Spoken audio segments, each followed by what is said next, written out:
My name is Eleanor Vance, I'm 72 years old, and my own son skipped his father's memorial, calling it a trivial event. Before I tell you how that led to me staring down his lawyer in a fight for my own home, my own inheritance, let me know where you're watching from in the comments below. The silence in this house is the loudest thing I own now. It's a heavy, thick silence that fills the spaces my husband, Robert, used to occupy. Every floorboard, every pane of glass in this Vermont home holds a memory of him. He and I built this place with our own two hands, turning a patch of unruly land into a sanctuary. Today was supposed to be our 50th wedding anniversary. Robert passed away a year ago, so I planned a small memorial lunch instead. Just a few close friends, his brother Ben and our son David. Robert's favorite roast chicken was in the oven. The table was set with the good china we only use for special occasions. It felt like he was still here, just in the next room. My phone buzzed on the polished oak table, the one Robert spent a whole winter crafting. I picked it up, a small hopeful flutter in my chest. It was David. Maybe he was running early. But it wasn't a call. It was a text. My fingers, stiff with age, fumbled to open it. The words on the screen seemed to blur for a moment. I had to read them twice to believe them. Mom, Megan and I can't make it.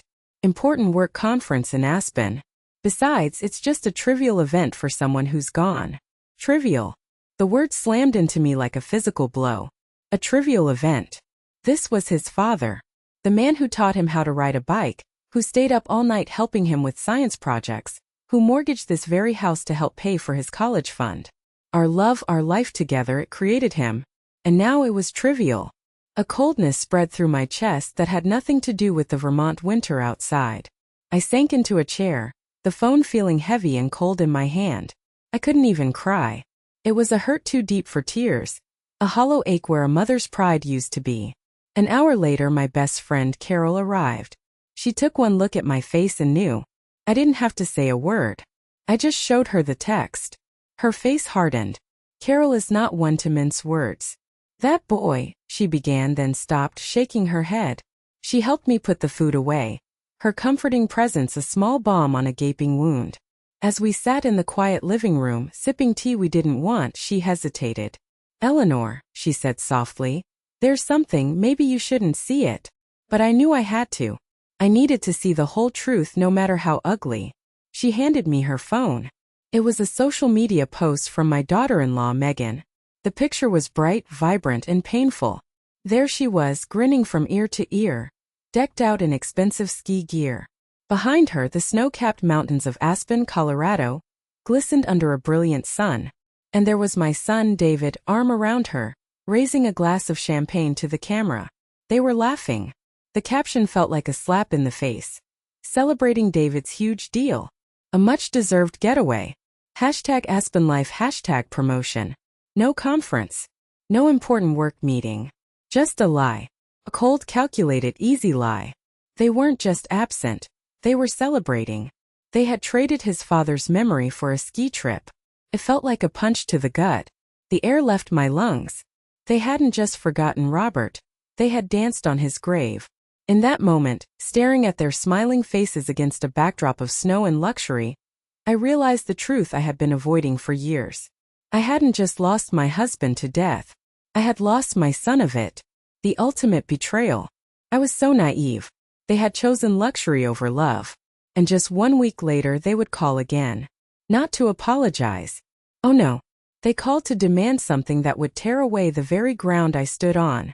As I sat there in the deafening silence of my own living room, my mind couldn't help but drift back. It's funny how grief works. It's a thief that steals your future, but it also floods your present with ghosts from the past. I saw him so clearly, my David.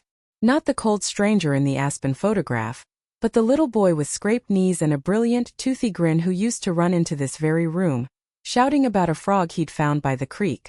He was our world, Robert's and mine. We weren't wealthy people. Our life was built on the scent of sawdust from Robert's woodworking shop and the callous skin of our hands. But for David, we wanted everything. We poured every spare dollar, every ounce of energy into him. He was our investment, not in a financial sense but in a way that only parents understand. He was our legacy, our proof that two simple people could create something extraordinary. And for a long time he was. He had Robert's sharp mind and my steady determination. In school he was a star. I remember the night he won the state science fair. He was 12. We drove 3 hours in our old pickup truck to be there. When they called his name, the look on his face, it was pure, unadulterated joy. Robert lifted him onto his shoulders, and David held that blue ribbon up like it was an Olympic gold medal. We drove home singing off-key to the radio, stopping for celebratory ice cream, even though it was past his bedtime. That night, I felt like the richest woman in the world. We celebrated everything. His first home run in Little League, his acceptance into a good college, the first in our family. Robert and I threw a big backyard barbecue for that one. We invited all the neighbors. Robert was practically bursting with pride, telling anyone who would listen, "My son, the future of the Vance family." I remember feeling a pang of something even then. "Our future, dear," I corrected him gently. But he just smiled, his eyes fixed on David. Then came Megan. David met her in his senior year of college. She was from a different world. A world of country clubs and inherited wealth. Her father was a partner at a big law firm in Boston. When David brought her home for the first time, she was perfectly polite, but I saw the way her eyes scanned our home. She wasn't seeing the love and the history. She was seeing the worn furniture, the outdated kitchen. She complimented my cooking, but I noticed she barely touched her food. Robert felt it too. After they left, he was quiet for a long time, staring into the fireplace. "She's like a different species, Eleanor," he finally said, his voice low. "She values things, not people." I tried to be optimistic. "She makes him happy, Robert. He's ambitious, and she understands that world." But Robert was right. The change in David was subtle at first. He started using words like networking and personal branding. He'd talk about strategic relationships instead of friends. The phone calls home became less frequent. Thanksgiving became a maybe, depending on an invitation to Megan's family estate in the Hamptons. Christmas was a polite, "We'll have to see, Mom, work is crazy." The year they got married, they had a lavish wedding at a 5-star hotel. Robert and I felt like strangers there, out of place in our simple Sunday-best clothes amidst a sea of designer gowns and tuxedos. Megan's father gave a speech about the merger of two great families. Robert leaned over to me and whispered, "He talks about it like it's a corporate acquisition." After that, the distance grew into a chasm. When Robert got sick, David's visits were brief, impatient. He'd stand by the bedside, checking his watch, talking about market fluctuations while his father was fading away. Megan would stand in the doorway, her arms crossed, as if she were afraid of catching something. Not the illness, but our simple, messy, unprofitable life. One of the last coherent conversations I had with Robert was about David. He was looking out the window at the bird feeder he'd built. "He's chasing a world that has no room for us, Eleanor," he said, his voice raspy. "A world where even a father's funeral might get in the way of a good business deal." The words were so prophetic they sent a shiver down my spine. I had dismissed it then, called it pessimism brought on by his illness. I told myself my son was still in there, buried under layers of ambition and Megan's influence. Now, sitting alone, the uneaten roast chicken cold in the kitchen, I knew I had only been fooling myself. Robert saw the truth. My son had been gone for a very, very long time. In the weeks following Robert's passing, the grief was a fog I couldn't see through. David and Megan, to my surprise, became fixtures in the house. They would drive up from the city on weekends, bringing groceries and a show of concern that felt rehearsed. "We're just here to help you get things in order, Mom," David would say, his voice smooth and practiced. Megan would nod in agreement, her smile never quite reaching her eyes. She had this way of looking around the house, a little tilt to her head, that made me deeply uneasy. It wasn't the look of a daughter-in-law. It was the look of an appraiser. Her primary project was helping me with the paperwork. She'd sit at Robert's old oak desk for hours, surrounded by files and bank statements. "Just want to make sure everything is consolidated, Eleanor," she'd say, using my first name in a way that felt more like a power move than a term of endearment. "We need a clear picture of the assets for the inheritance process." The word assets hung in the air, cold and metallic. She never said memories or belongings. She said assets. One afternoon I was looking for something to ground me. A tangible piece of my life with Robert. I wanted to see our wedding album. I could picture it perfectly. The heavy white leather cover, the yellowed pages holding black and white photos of two kids, impossibly young, starting their life together. I searched the bookshelf in the living room where it had always been. It wasn't there. I checked the attic, the closets, the cedar chest at the foot of my bed. Nothing. I found Megan in the office, her laptop open, a spreadsheet glowing on the screen. "Megan," I asked, trying to keep my voice even, "have you seen our wedding album? The white leather one." She looked up, a flicker of something, annoyance, crossing her face before it was replaced by a mask of polite concern.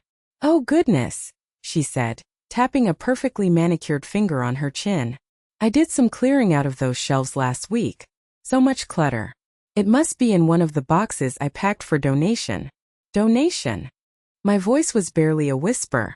"Well, you have to admit, Eleanor, it's best to start downsizing. All these old things just gather dust," she said with a dismissive wave of her hand. "Besides, all the important documents are digitized now. Much more efficient." My blood ran cold. That album wasn't an old thing. It was the cornerstone of my life. It was proof of us. And she had packed it away like trash. I knew with a certainty that settled deep in my bones that she was lying. It wasn't in a donation box. She had taken it. Or hidden it. Why? I couldn't fathom it then, but it felt like she was systematically erasing Robert, erasing us from this house.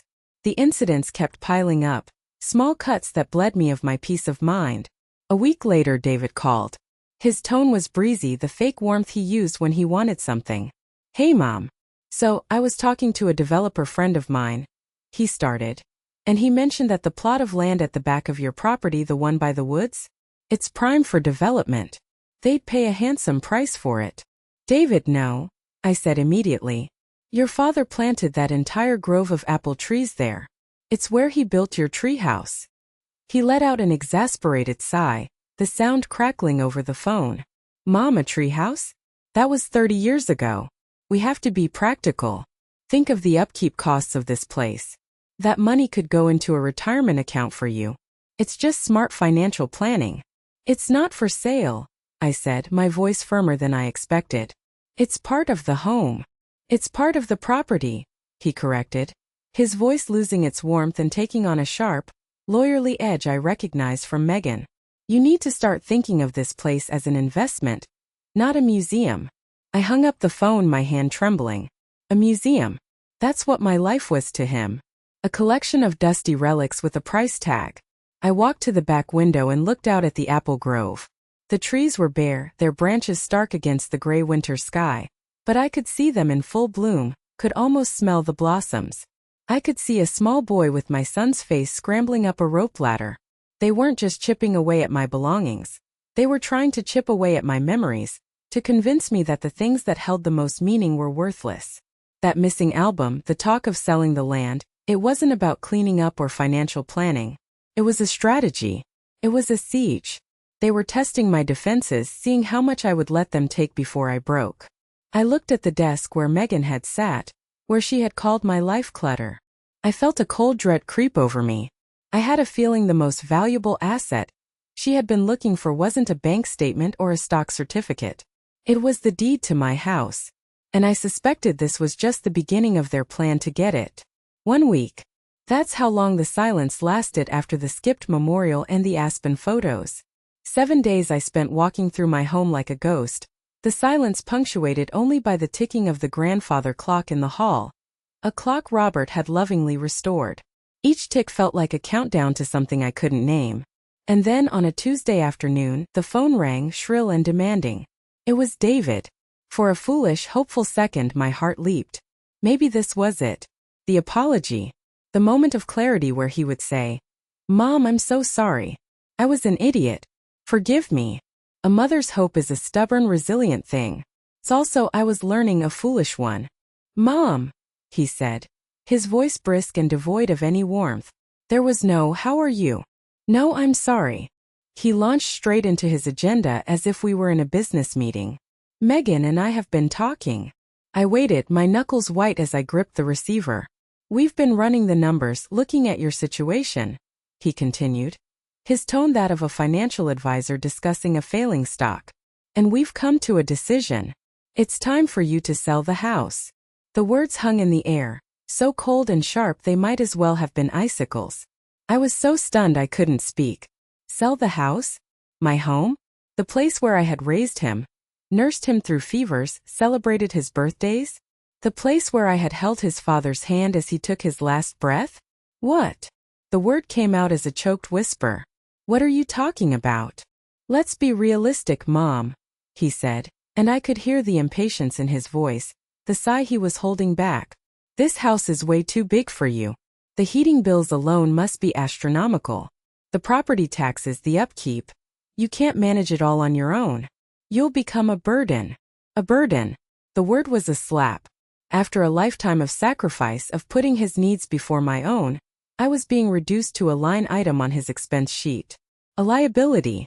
And, he went on, his voice picking up speed, Megan and I have found the perfect place. It's a bigger house in a better school district. Our kids deserve the best, you know? But the down payment is steep.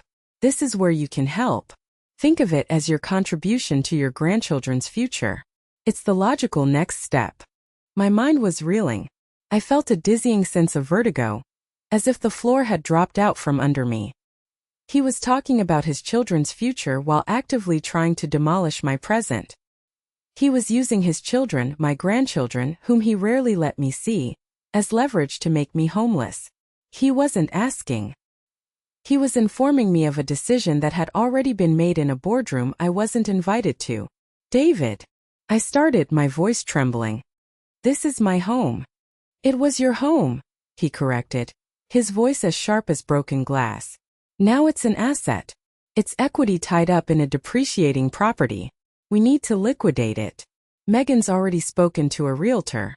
The market is hot right now. We could have it listed by the end of the month. My God. They had already spoken to a realtor. They had been planning this. The weekend visits, Megan going through my papers, the suggestion to sell the land, it was all part of this. They weren't helping me grieve. They were circling like vultures. I thought of Robert. I thought of his hands, strong and capable, sanding the very floorboards I stood on. I thought of us painting the nursery for David, our hands covered in pale yellow paint, our hearts full of dreams for the little boy who was coming. I thought of all the laughter, all the tears, all the life that had been lived within these four walls. And this cold, unfeeling stranger on the other end of the phone wanted to liquidate it, to turn 50 years of love and life into a check for his down payment. He didn't just want my house. He wanted to erase my entire life with his father, package it up, and sell it to the highest bidder. And he had the audacity to call it logical. But he had miscalculated. He had forgotten who he was dealing with. He had forgotten he was the son of a woman who had built her life from scratch. A woman who had faced down poverty, illness, and loss. He thought he was talking to a frail old woman. He was about to find out he was talking to a fortress. After I hung up the phone, or rather, dropped it back into its cradle with a clatter, a tremor went through me. It started in my hands and spread through my entire body. I had to sit down before I fell. The rocking chair Robert made for me, the one by the window. I sat and rocked, the rhythmic creak of the wood the only sound in the room. I wasn't thinking. I was just feeling. The shock, the hurt, the sheer brazen cruelty of it all washed over me in waves. A burden. Sell the house. For his down payment.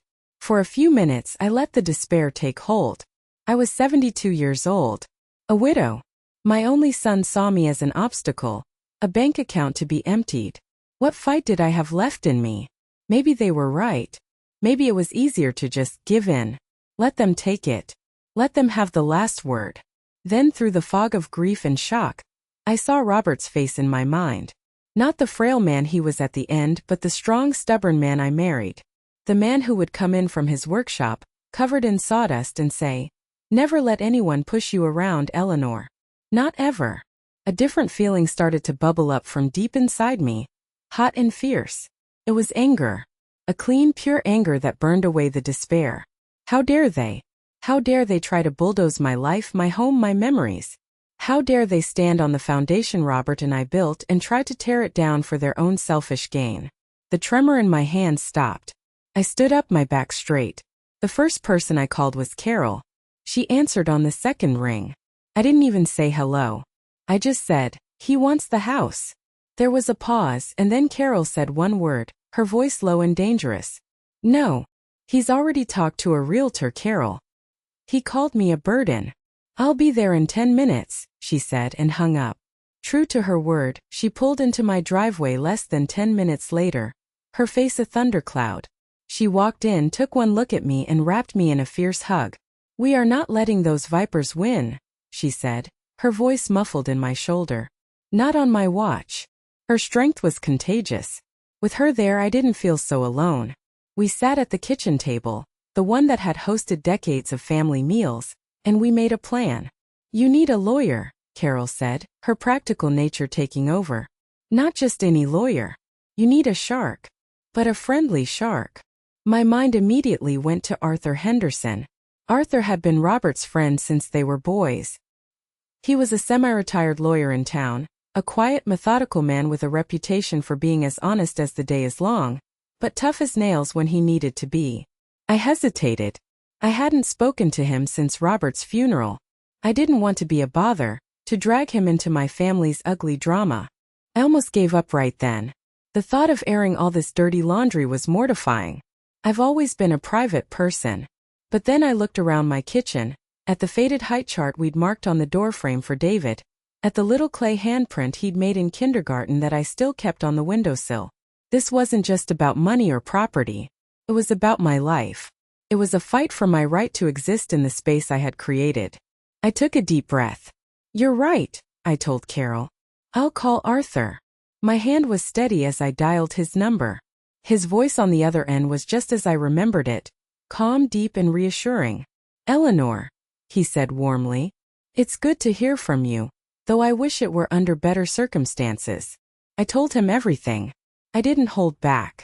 I told him about the skipped memorial, the Aspen trip, the lies, Megan going through my papers, and finally the demand to sell the house. I expected shock or maybe pity. Instead, there was a long silence on the other end. Then he said, his voice flat and serious, "Eleanor, I'm glad you called me. Do not, under any circumstances, speak to David or Megan again. Don't answer their calls, don't reply to their texts. Let everything go through me. Can you do that?" "Yes," I said, a wave of relief so powerful it almost made me buckle. "Good," he said. "Robert was my friend. He was a smart man. I have a feeling he anticipated something like this. Let me look at his will, at all the estate paperwork. I have copies in my office. In the meantime, you sit tight. You are not alone in this." That phone call was a lifeline. It pulled me out of the churning waters of fear and set my feet on solid ground. I wasn't just a grieving widow anymore. I was a client. I had counsel. The anger that had been simmering inside me now had a purpose. It wasn't just a destructive fire. It was fuel. I wasn't just defending my past. I was fighting for my future. I looked over at Carol, who gave me a determined nod. For the first time since Robert died, I felt a flicker of hope. They had started a war, but they had no idea I was recruiting an army. The next 2 days were the longest of my life.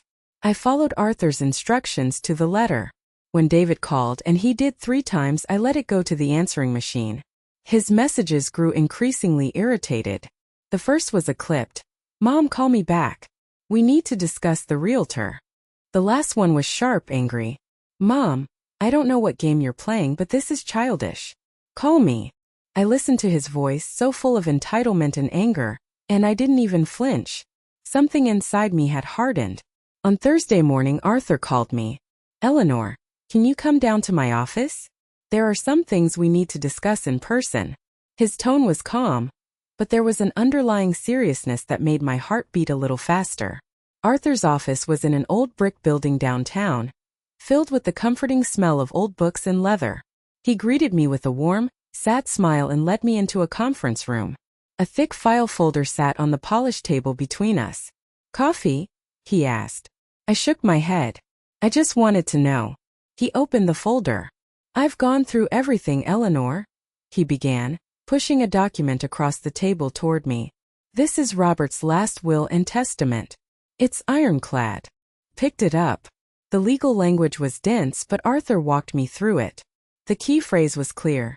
I give, devise, and bequeath all of my property, both real and personal, of every kind and description, wherever situated, including my primary residence, to my beloved wife, Eleanor Vance, absolutely and without condition.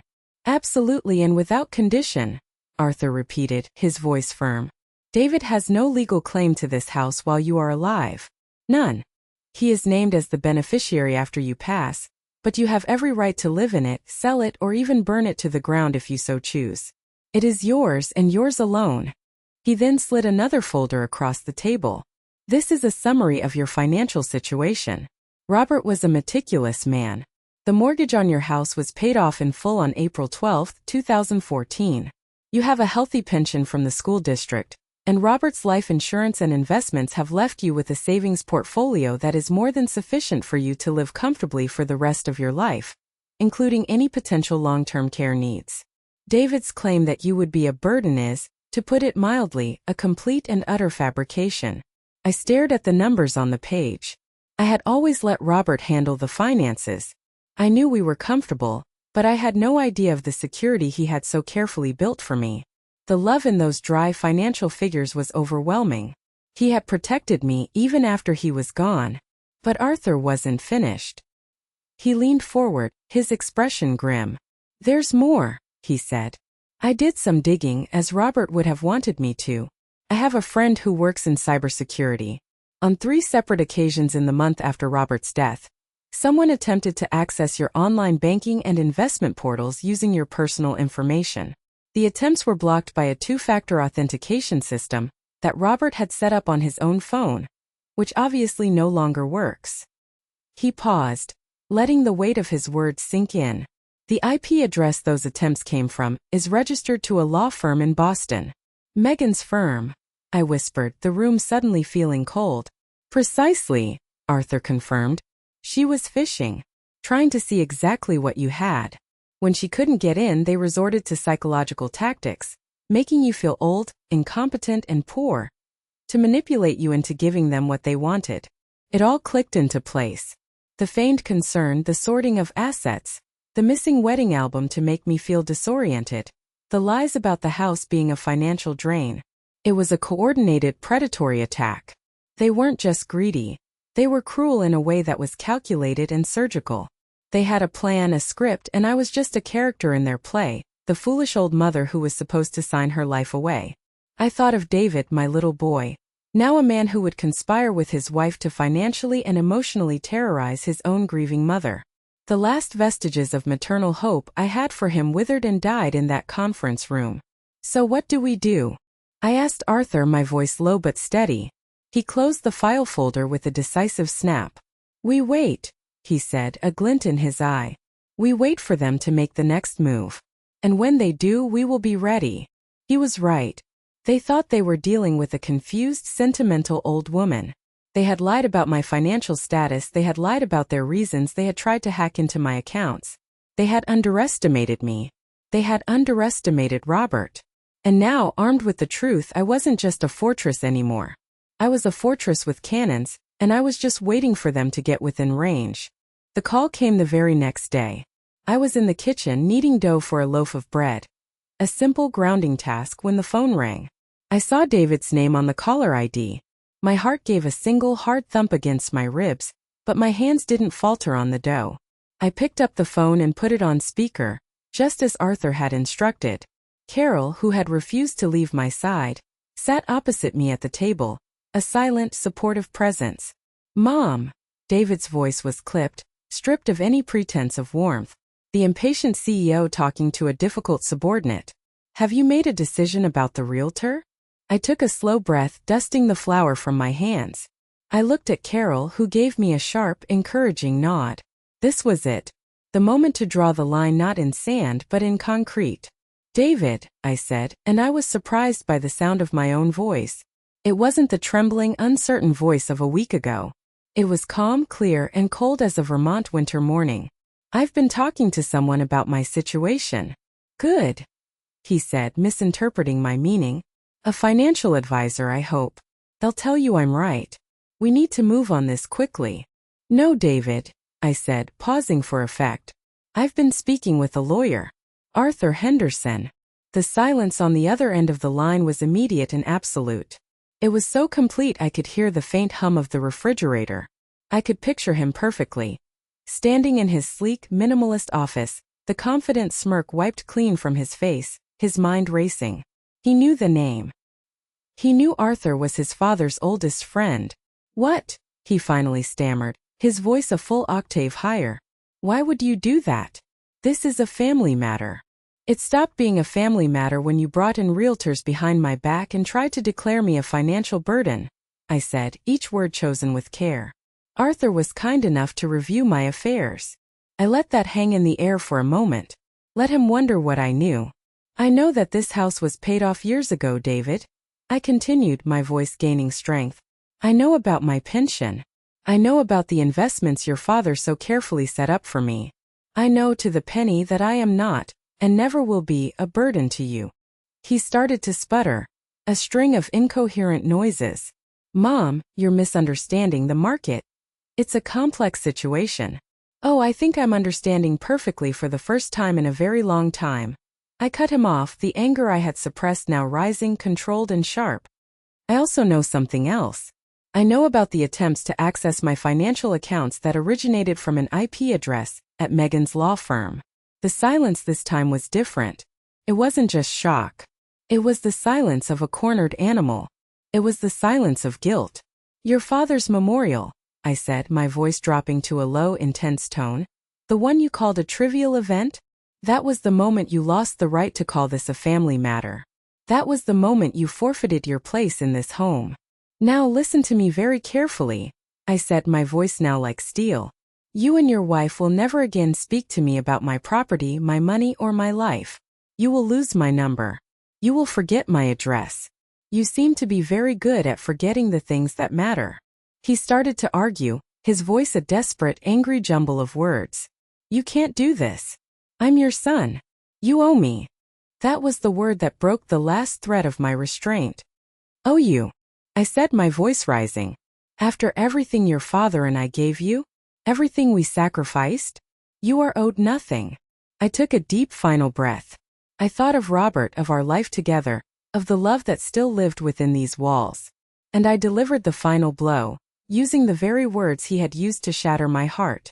So David, I said, my voice dropping back to that icy calm, don't ever contact me again about such trivial matters. And with that I pressed the end call button. I disconnected him from my life. The click of the phone cutting the connection was one of the most satisfying sounds I have ever heard. I looked at Carol, and for the first time in over a year, a real genuine smile spread across my face. A wave of profound, liberating peace washed over me. I had closed the door. I had locked it and thrown away the key. What I didn't know was that they had a battering ram, and they were about to try and knock the whole house down. For 2 weeks there was nothing. A blessed, profound silence. I started to believe it was over.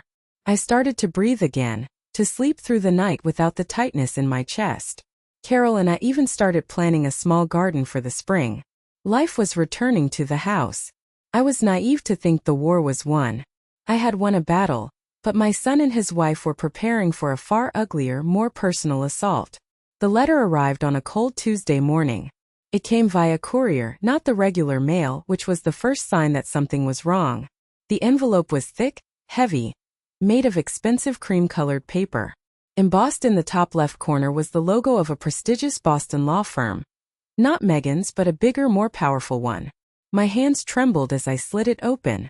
The words inside were a declaration of war against my very sanity. It was a formal notification. Megan and David Vance were petitioning the court for emergency guardianship over me, Eleanor Vance. I had to read the sentence 3 times before the meaning sank in. Guardianship. The legal process for taking control of an adult who is deemed incapacitated. They were trying to have me declared mentally incompetent. My legs gave out and I sank onto the nearest chair, the letter shaking in my hand. The document was several pages long, filled with cold, clinical legalese. It cited my recent erratic behavior, including my refusal to accept sound financial advice regarding the sale of my oversized and burdensome property. It mentioned my emotional and tearful state, following the death of my husband, framing my grief not as a natural process, but as evidence of mental instability.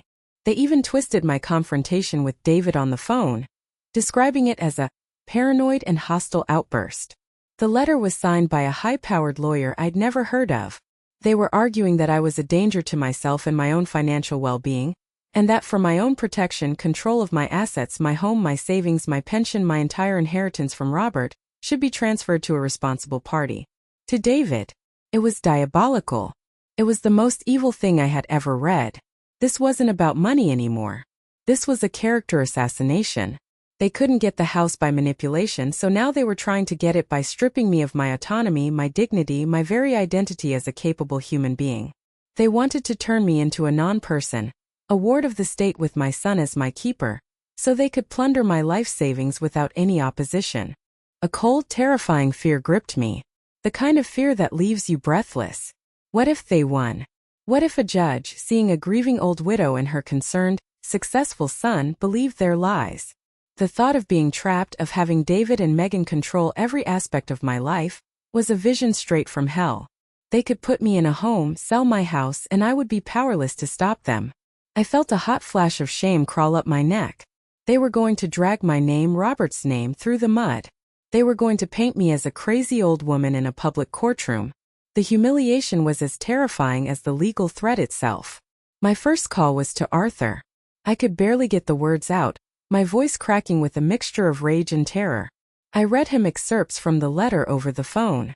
He was silent for a long moment when I finished.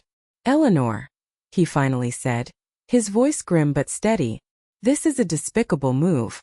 It's a common tactic in contested inheritance cases, but it's a nasty one. It's designed to scare you, to exhaust you emotionally and financially until you give in. Can they win, Arthur?" I whispered the question I was most afraid to ask. "It will be a fight," he admitted, and his honesty, while frightening, was also grounding. "They have a high-powered firm. They will try to bury us in paperwork and motions. But they have one major weakness." "What's that?" I asked, clinging to any sliver of hope. "The truth," he said simply. "They are lying and we have the facts. But we need to act fast. This is no longer a simple estate matter. This is a full-blown legal war." He was right. This was their final desperate gambit. They had come for my house, and now they were coming for my mind. They weren't just trying to take what I owned, they were trying to take who I was. And as the initial wave of fear began to recede, it was replaced by a cold, hard resolve. They had pushed me too far. They wanted a war? I would give them one. I would fight for my sanity, for my home, for Robert's memory with every last breath in my body. They had no idea the strength of the woman they were trying to break. The news of the guardianship petition spread through our small family like a wildfire. I hadn't wanted to tell anyone, the shame of it was too great. But Arthur insisted. "Eleanor, secrets are what people like David and Megan thrive on," he'd said. "We fight this in the light." So I called Robert's younger brother, my brother-in-law, Ben. Ben Vance is a man carved from the same solid, Vermont oak as his older brother. He's a retired contractor, a man of few words but absolute integrity. He listened on the phone as I explained the situation, my voice breaking as I got to the part about them trying to declare me incompetent. He didn't interrupt. When I was finished, there was a long, heavy silence. "Where is he, Eleanor?" Ben's voice was dangerously quiet. "His office is in Boston, Ben, but you don't need to. Give me the address," he said. It wasn't a request. I gave it to him, my heart pounding. I didn't know what he intended to do, but I knew the quiet fury in his voice. It was the same tone Robert used when he saw an injustice. What happened next? I pieced together later from a very shaken-up cousin who worked in the same building. Ben, wearing his flannel work coat and muddy boots, drove his old Ford F-150 the 3 hours to Boston. He didn't call ahead. He walked straight into the gleaming glass and steel lobby of the high-end financial firm, where David was a senior vice president. He bypassed the front desk and walked straight onto the main floor, a place of hushed tones and expensive suits. He found David in a glass-walled conference room, in the middle of a meeting. Ben didn't knock. He just opened the door. Every head in the room turned. My son's face, I was told, went completely white. Ben ignored everyone else. He walked right up to the head of the polished table and stood over his nephew. He didn't shout. He spoke in a low, clear voice that carried across the silent room. "I just came from talking to your mother," Ben said, his eyes boring into David. "Your father, Robert. He would be so deeply, profoundly ashamed of you today." David tried to stand up, to bluster his way out of it. "Uncle Ben, this is not the time or the place." "This is exactly the time and the place," Ben cut him off, his voice like gravel. "You let that snake you married convince you to try and have your own mother declared insane so you can steal her house? The house your father built? He built that place with his bare hands, while you were busy learning how to build a life out of lies and greed." He placed both of his big, work-worn hands flat on the table, leaning in close. The other executives in the room were frozen, staring. "Your father was the best man I ever knew," Ben said, his voice thick with emotion. "He valued family. He valued honesty. You value nothing. You skipped his memorial for a ski trip and now you do this. You are a disgrace to his name." He then straightened up, his gaze sweeping over the stunned faces in the room. "I just wanted all of you to know the kind of man you're in business with," he said. Then he turned and without another word, he walked out. The fallout was immediate. The story ripped through the firm. A man's character, his integrity. It matters in the world of high finance, where trust is everything. David's partners started looking at him differently.